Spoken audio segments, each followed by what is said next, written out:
Story 1. Greetings, Reddit. I'm not entirely certain this qualifies, but I'd like to share my experience.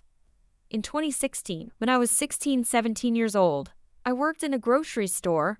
Although I'm no longer in retail, I still vividly remember this particular incident. It was a typical evening near the end of my shift. As one of the few closers at our store, it was just me, my supervisor, and a cashier. I was responsible for the self-checkout and customer service desk. My supervisor had collected the tills and was counting them in the back. It's worth noting that our store had poorly placed cameras, primarily covering the registers and the supervisor's office door where the safe was located. This detail becomes significant later. After returning non-perishable items left at the registers, I conducted my final store checks for misplaced or damaged items. I discovered a leaking case of beer in our beer wine section. Unsure about the extent of damage to the cardboard case's bottom, I dragged it to the front to inform my supervisor before taking it to the back. We kept a cart of damaged items for the morning crew to handle. Since the supervisor's office is locked during till counting, I called out to inform her about the damaged beer case and my intention to take it to the back. She responded with a distracted, "Okay, sounds good." I placed the case with the other damaged items in the back and returned to the front to see if my supervisor needed anything else before I clocked out. She didn't. The next few days passed uneventfully as I finished the week and awaited the next week's schedule. To my surprise, I wasn't scheduled, assuming it was a mistake, possibly due to someone at the store sharing my first name. I went to my manager's office to inquire about the schedule and my absence from it. He replied, "Oh, my apologies. I forgot to inform you that you're suspended pending an investigation. By the way, can you train your replacement today on the self-checkout and customer service desk?" Confused and irritated, I initially disregarded the second part of his statement and asked for clarification. My manager explained, "We caught you stealing that case of beer you took to the back. Until the police investigation is complete, you won't be working here. Please turn in your uniform, name tag, and badge." I was furious but decided to respond with a bit of malicious compliance. "Well, sir, I took the damaged case of beer to the back for disposal in the morning, as per procedure. However, since I apparently won't be working here anymore, you'll need to find someone else to train my replacement, as I clearly can't be trusted." I was the only person besides him who could train someone for the customer service desk. His jaw dropped. The look on his face was priceless as I removed my uniform and handed him my name tag and override card. I then walked out, got in my car, and drove home. Story 2. A previous post reminds me of a situation from a few years ago. I worked as a dispatcher for a plumbing, heating, ventilation, air conditioning, and basement waterproofing company, though my role was more of a coordinator. I handled customer bookings, scheduling, some parts ordering, dispatching, and more. As I used to say, I wear more hats than a hat rack. My technicians had their own tools, and I did my work on the computer. I repeatedly asked the boss for a better computer, but he never provided one. So I built a system at my own expense and brought it to the office. Just as my technicians had personal tools, this was mine. In fact, 10 years later, it's the system I'm using to type this. It has a 4-core processor and a graphics card capable of supporting 4 monitors. To give you an idea of how long ago this was, I paid $350 for a 60 GB SSD. I used one monitor for dispatch software, one for Google Maps with traffic overlay, one for Outlook, and one for QuickBooks to issue invoices and purchase orders. When I gave notice, my boss, the owner, and I agreed on a 3-week notice period as an exit strategy. Unbeknownst to me, the owner was convinced I was bluffing and merely seeking a raise. He refused to hire a replacement. My immediate supervisor was more of a field supervisor, while the owner handled office and administrative matters. Finally, the day before my last day, at 2 p.m., I was introduced to the new hire. Seriously, they intended to have me train someone for a complicated, pivotal role in just a few hours? I was on a 44-hour schedule, working 10 hours Monday to Thursday, and finishing at 11 a.m. on Friday. I said my goodbyes, and at 11 a.m., I began dismantling my computer. The first thing I did was format the hard drive, as I had informed them I would do. Fortunately for them, the data was all backed up on the server. Except for what had transpired that morning, despite my repeated warnings to trigger a backup at 11 a.m. The owner came out in a panic when he saw me taking apart the computer, having forgotten that I owned it. Now his dispatch station had no computer. He asked if I could leave the computer behind, but I declined.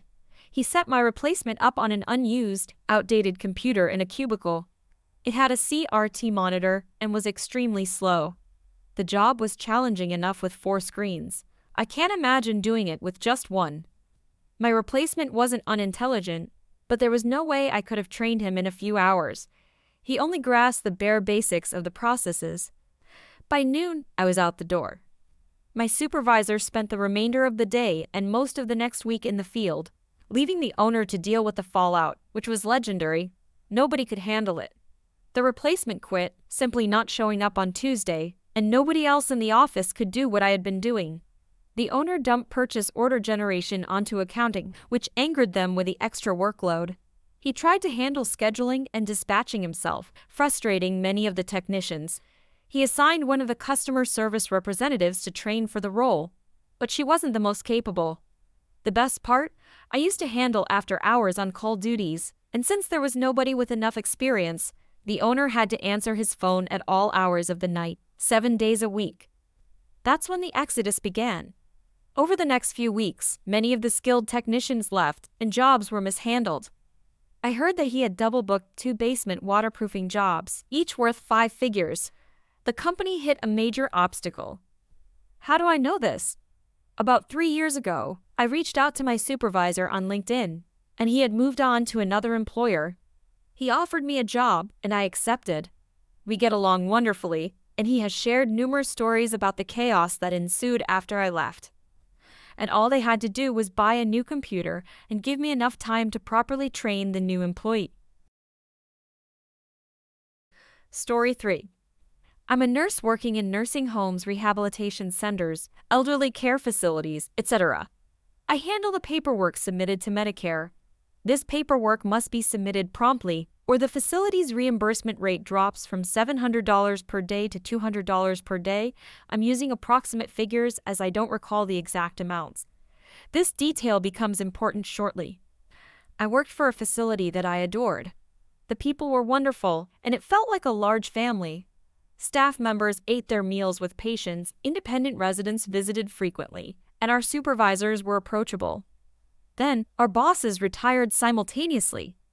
Our board then decided that we might increase profits by hiring a management company.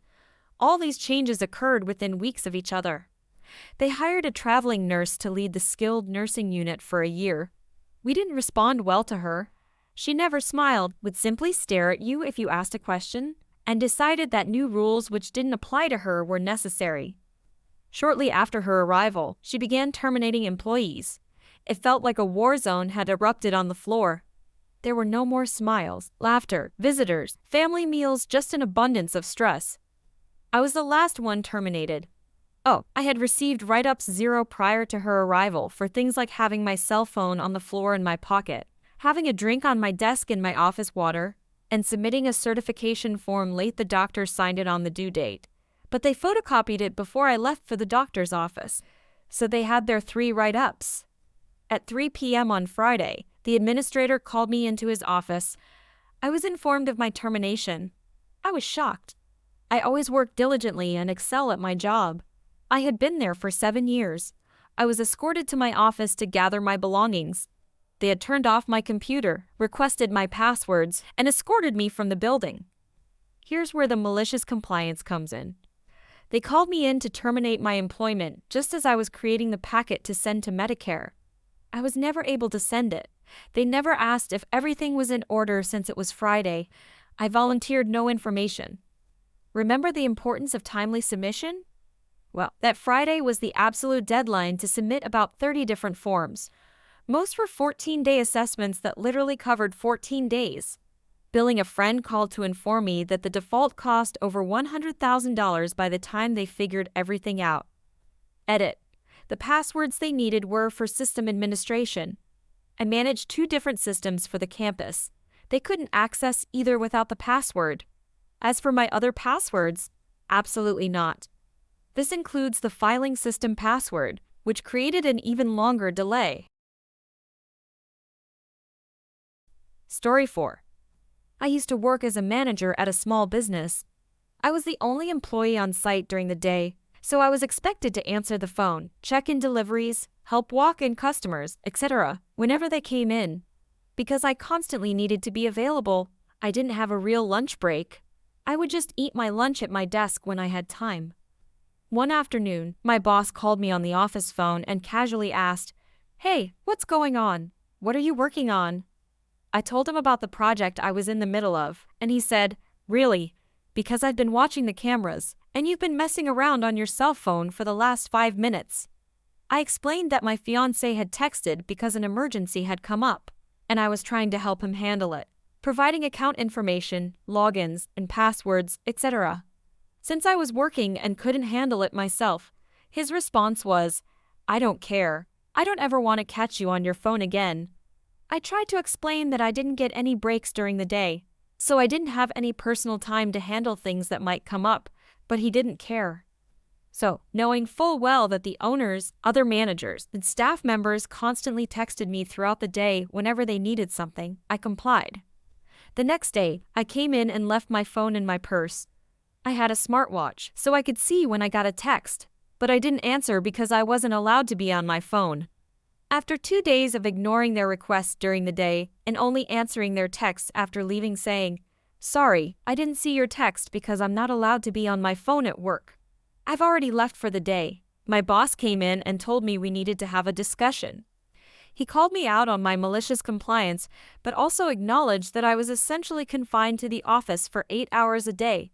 So, going forward, I could take a half-hour lunch break where I didn't have to do anything else, and I was allowed to use my phone during the day, as long as I didn't abuse the privilege. Edit. For everyone commenting that it was illegal for them not to give me a lunch break, that's not the case in my state, as breaks are not federally mandated in the S. Story 5. I live in a very quiet suburban neighborhood with lots of active neighbors, joggers, cyclists, dog walkers, parents with strollers, kids playing ball in the streets, etc. The speed limit is 25 miles per hour, but when I see a lot of foot traffic on the sidewalks, I reduce my speed to 15 miles per hour or even 10 miles per hour if I see a large group of children playing in the street. There's a sweet group of kids who play basketball in the middle of the street 8 doors down from my home. When they see cars approaching, they move to the curb and wait for the cars to pass before resuming their game.